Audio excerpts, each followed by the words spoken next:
Alors non, non, non, le titre de la vidéo n'est pas du tout putaclic. Effectivement, je suis bien passé sur Mac et il est juste là, le nouveau MacBook Air M1 qui est sorti très récemment, en fin d'année. Ça va faire à peu près un mois que je l'ai et je me suis dit que ça pourrait être intéressant de faire cette vidéo avec vous pour vous en parler un petit peu, vous faire mon retour d'expérience, vous expliquer un petit peu pourquoi je suis passé chez Mac et qu'est-ce qu'il a en plus ce MacBook Air par rapport à la version précédente. Ah oui, et puis vous inquiétez pas, on va faire quelques tests pour voir un petit peu la puissance de ce MacBook Air M1 puisque c'est bien le MacBook Air et non pas le MacBook Pro. Et cependant, eh bien, j'arrive à faire du montage vidéo avec de la retouche photo sans problème. J'ai fait quelques tests, vous allez voir, on voit ça en fin de vidéo, je pense que vous allez kiffer. Avant de rentrer dans le vif du sujet, je tenais à vous préciser que cette vidéo est sponsorisée par AutoCut.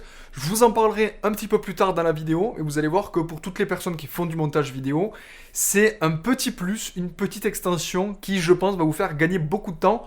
On en reparle un petit peu plus tard pendant la vidéo. Alors effectivement, je suis passé chez Apple pour ce qui est de la partie portable.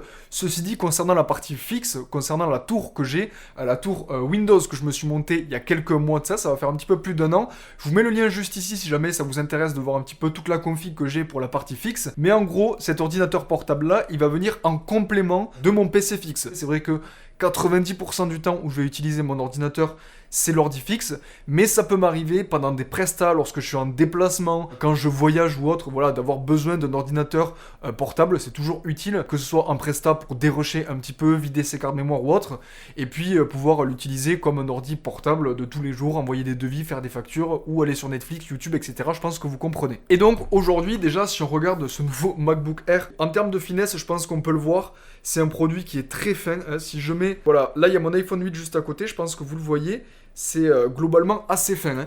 Et il est très léger, alors j'ai pas exactement le poids, mais je vous le mettrai juste ici. Très honnêtement, aujourd'hui sur le marché, en termes de finesse, puissance, prix, il n'y a rien de mieux sur le marché. Vous pourrez jamais trouver mieux en termes d'ordi portable, tout simplement parce que il est hyper transportable, il y a plus de 18 heures d'autonomie, c'est hyper ergonomique, c'est hyper simple et il est pas très cher, il est à environ 1100 euros. Et là vous vous dites, mais est-ce que le MacBook Air, il suffit pour faire du montage vidéo, pour dérusher des fichiers, que ce soit du A7 III ou des caméras plus grosses? Je pense que vous allez être assez surpris puisque j'ai fait des tests, que ce soit en prestation pour pouvoir dérusher des rushs que j'avais filmés avec mon A7 III, ou même des tests avec des fichiers de caméra RED 8K. Très honnêtement, j'ai eu aucun problème, hein. Que ce soit dans la timeline pour faire de l'étalonnage, un petit peu de montage, etc. Aucun problème. Et petite anecdote, je vous le dis, cette vidéo, elle est entièrement montée sur le MacBook Air, d'accord? On en reparlera un petit peu plus tard dans la vidéo concernant la partie montage vidéo. Concernant la configuration que j'ai achetée, j'ai vraiment pris la configuration de base du MacBook Air M1.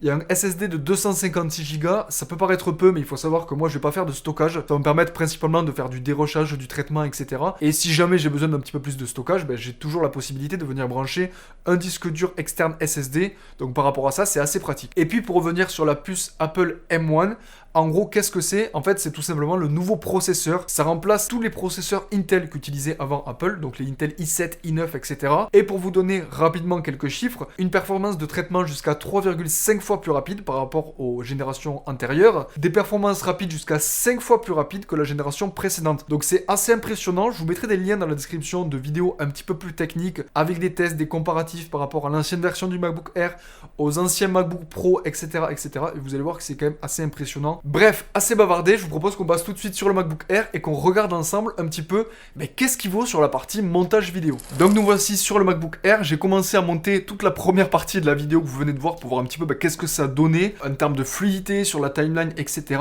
Et très honnêtement, regardez, là on est sur une timeline 4K, tout a été tourné en 4K avec le Sony A7 III. En prévisualisation, on est sur du intégral. Et si je mets play, vous voyez que c'est totalement fluide. Il n'y a aucun problème par rapport à la lecture. Donc ça, c'est assez impressionnant. Et petite particularité du MacBook Air que je n'ai pas dit, c'est qu'il n'y a pas de ventilateur en fait sur le MacBook. Donc niveau bruit, il n'y a aucun son qui sort de l'ordi, de ventilation, de refroidissement ou quoi que ce soit. C'est comme si vous utilisiez votre téléphone. Et ça, c'est quand même assez impressionnant. Qu'est-ce que tu fais? Bon, il y a un petit visiteur qui vient de vous voir pendant la vidéo. J'en profite pour vous dire de vous abonner, je vous attendrai avec un chat, mais on arrive bientôt aux 10 000 abonnés, donc n'hésitez pas à vous abonner à la chaîne, ça me ferait très plaisir. Et tu vas nous laisser finir la vidéo tranquillement, Simba? Hein? Merci. Alors pour ceux que ça intéresse, je vous mets l'aperçu de la version de Premiere Pro que j'utilise. Donc c'est la dernière version, j'ai fait la mise à jour là très récemment. Et il faut savoir que pour le moment, toute la suite Adobe n'est pas forcément entièrement optimisée pour la puce M1. Cependant, ils ont fait comme cette version-là des puces qui permettent d'émuler l'ancienne version du processeur pour pouvoir s'adapter sur cette version-là en attendant que la version qui est aujourd'hui en bêta destinée à la puce M1 soit totalement compatible. Donc là déjà pour une version qui émule un ancien processeur, c'est assez impressionnant de voir que ça fonctionne tout aussi bien. Il me tarde de voir qu'est-ce que ça va donner une fois que ce sera optimisé pour la puce M1, mais pour l'instant ça annonce que des bonnes nouvelles. Alors pour faire un deuxième test avec une autre caméra un petit peu plus haut de gamme on va dire, je viens d'importer deux fichiers pris avec des caméras RED 8K, c'est la RED Monstro si je dis pas de bêtises. On va venir zoomer ici, dézoomer plutôt notre vidéo, on va se mettre à 50%. Pareil pour le deuxième rush, parce que du coup c'est de la 8K dans une timeline 4K. Et ce qu'on va venir faire, c'est un petit peu d'étalonnage pour voir un petit peu qu'est-ce que ça donne et si en lisant notre fichier, s'il y a des pertes d'FPS ou pas. Alors, donc on va commencer par faire des réglages de base. On va augmenter les hautes lumières. Alors là, effectivement, vous voyez que les modifications que je fais sur la vidéo ne sont pas instantanées. Ceci dit, il n'y a pas de petits trucs de chargement. Ça fonctionne quand même assez bien. Comme ça. Et puis pourquoi pas, alors là j'ai pas encore importé les luttes que j'utilise en général sur mon ordi fixe, mais on va mettre par exemple la première lutte qu'on a sur Premiere Pro, et on va peut-être descendre un petit peu. Donc par rapport aux modifications que j'ai fait, là c'est la vidéo de base telle qu'elle a été enregistrée, et là donc c'est avec les modifications d'étalonnage que je viens de faire, donc vous voyez que j'ai fait quelque chose quand même d'assez basique, tout en donnant un petit style. On va voir, là on est en intégrale, peut-être que ça va bugger un petit peu, je sais pas, je mets play. Ça met un peu de temps à se lancer. Ouais, on voit qu'il y a des petites pertes d'images par seconde, mais à la limite, c'est pas très grave puisqu'on peut venir descendre ici la résolution de lecture. Si on la met par exemple à 1K, et là on voit que c'est totalement fluide, il n'y a aucun problème. Étant donné qu'on est sur un fichier 8K dans une timeline 4K, c'est quand même assez énorme comme fichier et comme taille de timeline. Honnêtement, sur un écran petit comme ça, même si on vient le lire en 1/8, on n'y verrait aucune différence de qualité, il n'y a rien qui change. On va faire l'étalonnage sur la deuxième petite vidéo. Et là, si on vient lire nos deux fichiers, donc là on est en 1/8.